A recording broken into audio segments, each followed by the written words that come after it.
வணக்கம் தலைவா, அனைவருக்கும் இனிய வணக்கம். இன்னைக்கு நம்ம இந்த ஒரு வீடியோல எதை பற்றி பார்க்க போறோம் அப்படின்னு பாத்தீங்கன்னா, டிஆர்பி மற்றும் பள்ளி கல்வித்துறையில வந்திருக்க சில பல முக்கியமான தகவல்களை இந்த வீடியோல நம்ம பார்க்கலாம். பள்ளி கல்வித்துறையில தினசரி நமக்கு முக்கியமான தகவல்கள் வந்துட்டு இருக்கு.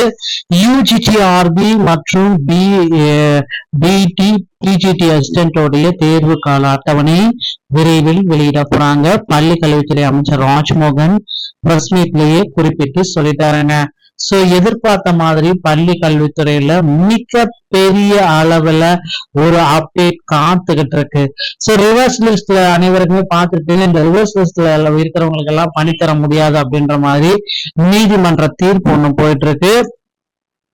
சோ உடனடியா பாத்தீங்கன்னா அந்த டெட் தேர்ச்சிக்கு உண்டான ஜிஓவை வெளியிடணும். இப்போதைய நிலை என்ன அப்படின்ட்டு நிறைய பேர் கேட்டுட்டு இருக்காங்க. கண்டிப்பா இந்த டெட் தேர்ச்சி பெற்றவர்களுக்கு உண்டான ஜிஓ பாத்தீங்கன்னா உடனடியா பாஸ் பண்ண போறாங்க. அதுவும் இன்னும் ஒரு சில வாரங்கள்ல டெட் தேர்ச்சி பெற்றவர்கள் 60 மார்க் எடுத்தா பாஸ் அப்படின்ற ஒரு ஜிஓ பாஸ் ஆகிறதுக்கு ரெடியா இருக்குங்க.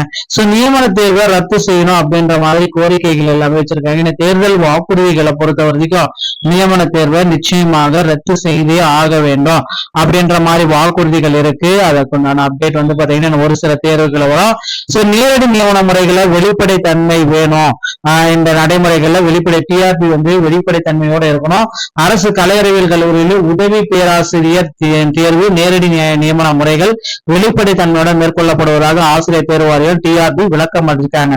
அதன்படி சான்றிதழ் சரிபார்ப்பு தேர்ச்சி பெற்ற இடம்பெற்ற விவரங்கள் பல குளறுபடிகள் இடம்பெற்றதாகவும் சிலருக்கு பணி அனுபவத்துள்ள மதிப்பெண்கள் முரணாக தரப்பட்டிருக்கு அப்படின்றத குறிப்பிட்டிருக்காங்க.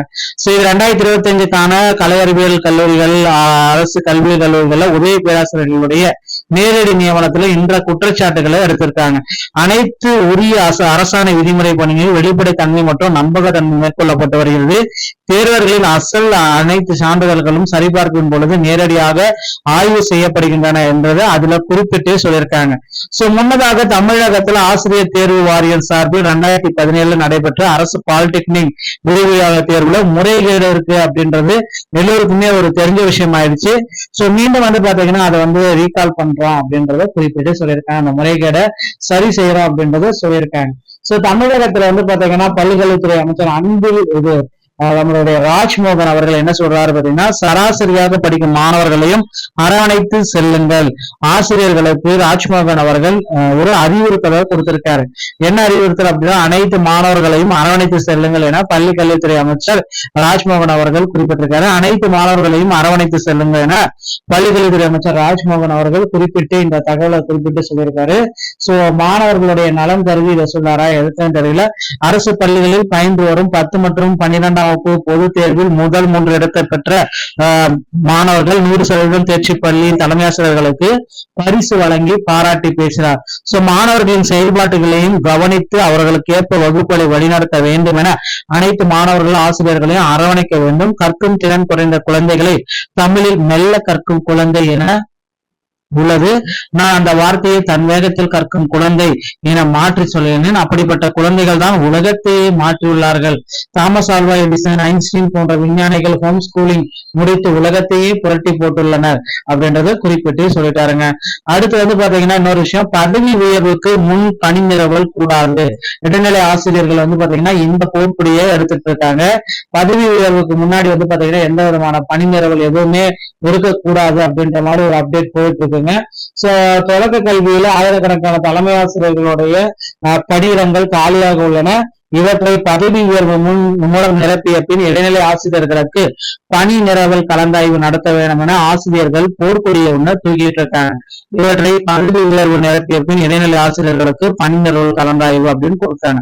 ஆசிரியர்களுக்கான பொது மாறுதல் கலந்தாய்வு ஜூலை 2 துவங்குகிறது.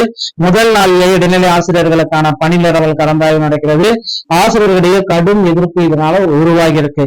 காலியாக உள்ள நிலையில் பணி நிரவல் செய்தால் ஆசிரியர்கள் பாதிக்கப்படுவார் எனவே முதலில் 4 ஆண்டுகளாக நடத்தப்படாமல் உள்ள தலைமை ஆசிரியர் பதவி உயர்வை அதிகாரிகள் நடத்த வேண்டும் என கிளம்பியுள்ளது. இடைநிலை பதவி மூப்பு ஆசிரியர் மாநில பொதுச் செயலாளர் ராபர்ட் கூறியதாவது, ஆசிரியர் தகுதி தேர்வு நீதிமன்ற வழக்குகளால் தமிழகத்தில் அரசு தொடக்க நடுநிலை தலைமை ஆசிரியர் பட்டதாரியுடைய பதவி உயர்வு 4 ஆண்டுகளாக நடக்கல அப்படின்றதையும் குறிப்பிட்டு சொல்லியிருக்காங்க. உபயாசிரியர்கள் இருக்கும் நிலையில் பணி நிரவல் கலந்தாய்வு விரைவில் நடத்தலாம். பதவி உயர்வு மூலம் ஏற்படும் காலியிடங்கள் பல ஆண்டுகளாக விலை மாற்றங்களில் பணியாற்றும் இடைநிலை ஆசிரியர்கள் பலருக்கு சொந்த மாவட்டங்களுக்கு பணிமாறுதல் பெறும் வாய்ப்பும் இதுல வரும் அப்படின்றத குறிப்பிட்டு சொல்றாங்க. சோ இதுதான் தற்சமயம் பாத்தீங்கன்னா இடைநிலை ஆசிரியர்களுடைய சிக்கல்கள் எல்லாமே நிறைவேற்றிருக்குங்க. சோ கண்டிப்பா ஆசிரியர் தேர்வு வாரியத்துல இன்னும் ஒரு சில முக்கியமான அப்டேட்களை தினசரி வெளியிட்டே தான் இருக்காங்க. பள்ளிக்கல்வித்துறையில காமன் டேட்டுக்கு உண்டான நோட்டிபிகேஷன் பாத்தீங்கன்னா விரைவில் வர இருக்கு. சிறப்பு டேட்டை நடத்துவாங்களா இல்லையான்றது தேர்வு ஆல் டிக்கெட் எல்லாம் விட்டாங்க. இனி அப்டேட் பாத்தீங்கன்னா ப்ராப்பரா இல்ல. தேர்ச்சி பெற்றவங்களுடைய லிஸ்ட் பாத்தீங்கன்னா ப்ராப்பரான லிஸ்ட் எல்லாமே வெளியிட போறதா தகவல்கள் வந்திருக்குங்க. ஆசிரியர் தேர்வு வாரியத்துல 18,107 காலி பணியிடங்கள் உடனடியாக நிரப்பப்படும் அப்படின்றத ராஜ்மோகன் அவர்களும் குறிப்பிட்டிருக்காரு. இந்த தகவல்கள் உங்களுக்கு பிடிச்சிருந்தா நீங்க நம்முடைய சேனலோட இணைந்திருங்கள். மீண்டும் ஒரு நலத்தோட நான் உங்களை சந்திக்கிறேன். நன்றி, வணக்கம்.